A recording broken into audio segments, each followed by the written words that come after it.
وہ بھی اس میں ذکر ہیں۔ جب محصولہ سینٹیکس کا تجزیہ کیا جاتا ہے تو یہ بات عیاں ہوتی ہے کہ مشینی ترجمے میں صرفی و لغوی تجزیاتی عمل اصل زبان سے حرفی زبان میں متن کی پیداواریت کو فروغ دیتا ہے، جہاں پر یہ پانینی کمپیوٹر قواعد کے نظام کے تحت کام کرتا ہے، جس کو گرامیٹیکل فریم ورک کہتے ہیں، جس کمپیوٹری نظام میں تمام اسماء جیسے اسم خاص، اسم کیفیت، اسم ظرف، اسم اعلیٰ، اسم جمع، اسماء لوازم، جانداروں کی تذکیر و تانیث، بے جان کی تذکیر و تانیث، تعداد، حالت اور اسماء تصغیر و تکبیر، صفات، صفات ضمیری، ذاتی، نسبتی، عددی وغیرہ، اور اسی طریقے سے ضمائر میں ضمائر موصولہ، ضمائر استفہامیہ، ضمائر اشارہ، تنکیر، ضمائر اور اسی طریقے سے افعال میں فعل حال، مستقبل، مجہول اور متعدی، مرکب افعال وغیرہ سبھی کا ذکر موجود رہتا ہے۔ ان پر مختلف اس کے ویدک علوم پر انہوں نے بہت ہی مبسوط اور عالمانہ اس پہ گفتگو کی، اور خاص بات یہ ہے کہ انہوں نے مناجات سے اس کی ابتدا کی ہے۔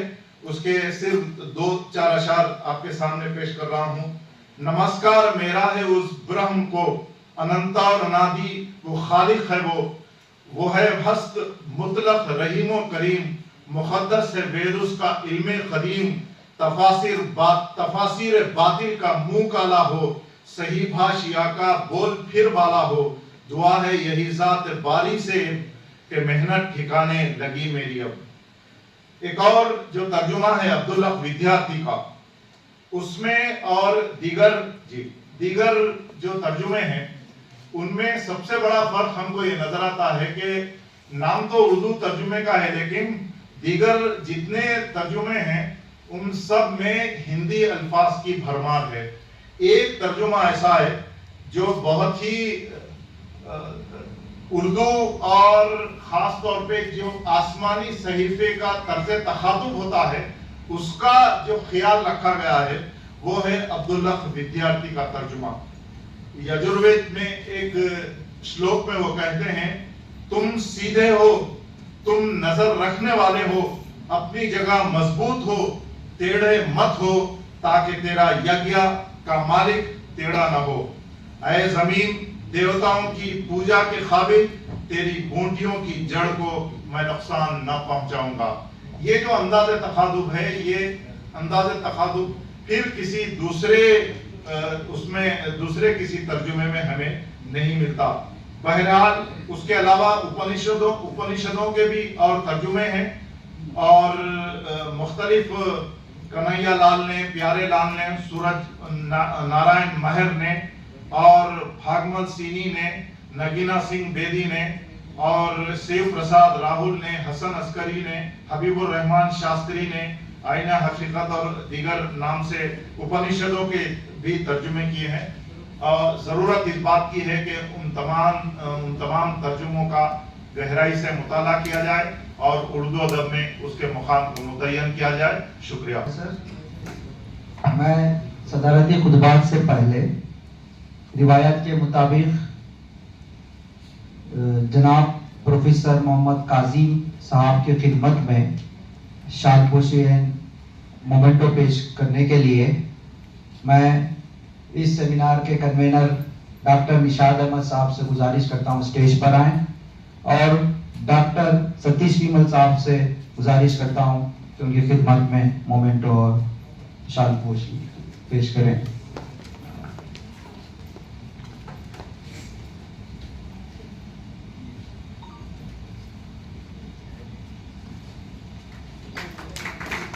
پروفیسر محمد کاظم صاحب کی خدمت میں مومنٹو اور شال پوشی نشاد احمد صاحب، ڈاکٹر ستیش ویمل صاحب۔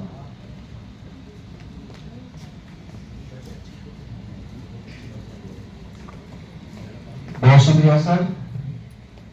اب ہم اس اجلاس کے تمام مقالوں کو سنا، اب وقت آ گیا ہے اسی سے میں سب سے پہلے صدر جناب پروفیسر محمد کاظم صاحب سے گزارش کرتا ہوں کہ وہ آئیں اور اپنے صدارتی خطبات سے ہمیں نوازیں۔